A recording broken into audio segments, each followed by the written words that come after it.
Hello, welcome to my first live video.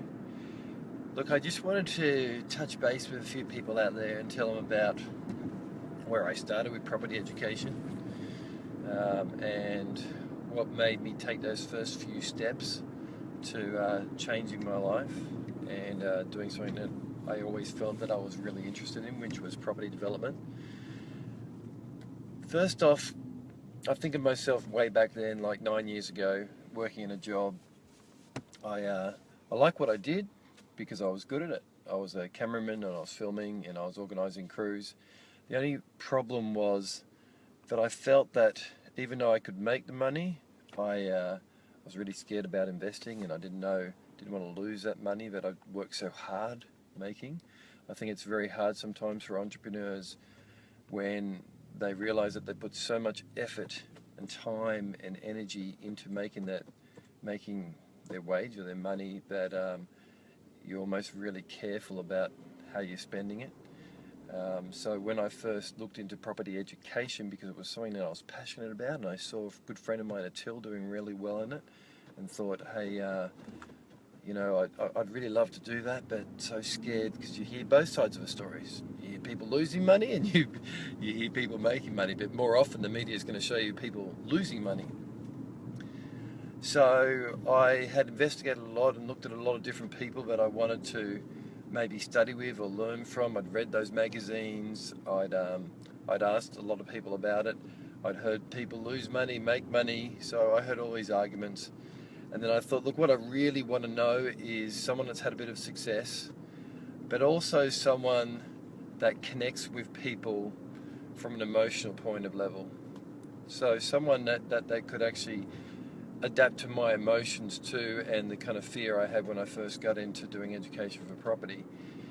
The one thing that I know now was that if I wouldn't have taken that first step into doing education, into going to that first 1.5 hour seminar or going into the next steps from there of doing further education, then I wouldn't be where I am today. So I know a lot of people out there and a lot of friends of mine look at me now and go, wow, I'd love to do what you're doing, or I can see that obviously you're happy and you're successful and your lifestyle's pretty good. And they always say to me, what's changed? What did you do? A lot of people actually, and this is true, think that because I had a really big company before and I was working in a different industry in television, that I was making lots of money, and so obviously property was just the next step from there, and I just had lots of money and put it into property and it was nice and easy. But I can tell you, business life, running a business and putting so much energy into it, I felt that reward from that passion of running a business, but at the same time, I wasn't really getting the financial income from it because so much of that money goes back into the business, especially a technology type business where you need a lot of hardware. So I did have to find another way to use my money smarter, and property investing seemed to be that way of doing it.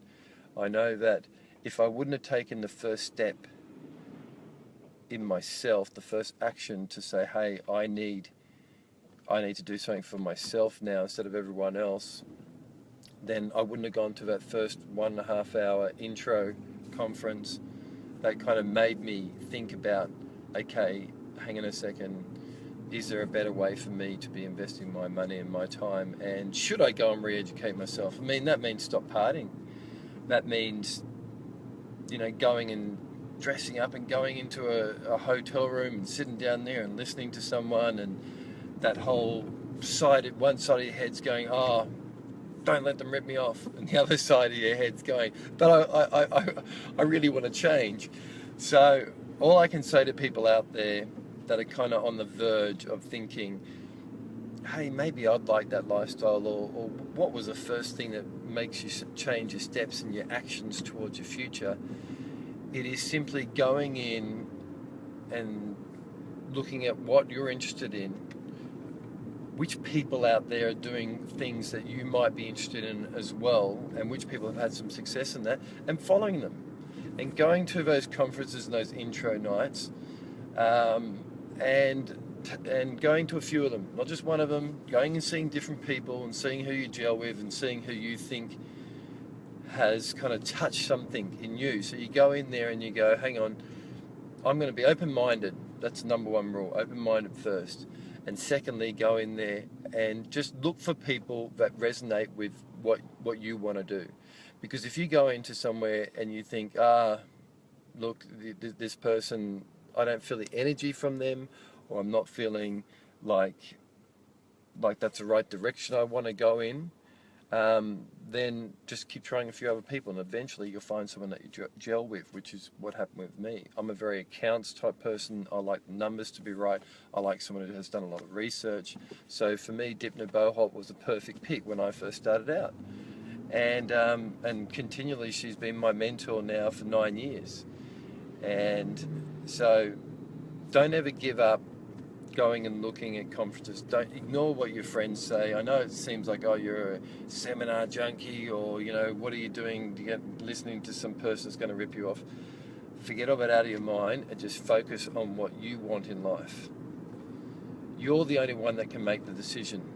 You're the only one that can take action, but you are also the only one that can stop yourself from going forward. You're probably 90% of the reason that you're not successful, or you might not be where you're not going to, where you want to be. I'm not saying everyone's not successful out there. Everyone has their own levels of success, but are you really happy with the level of success where you are at now?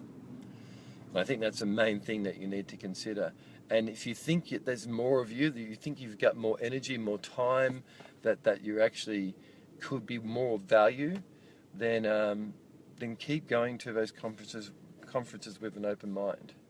So I see Vanessa here put out a little message to me. I'm driving at the moment, so I'm probably not going to read it right now.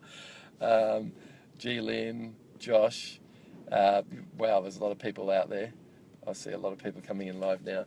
So thanks for tuning in. That's what I just wanted to keep everyone reminding.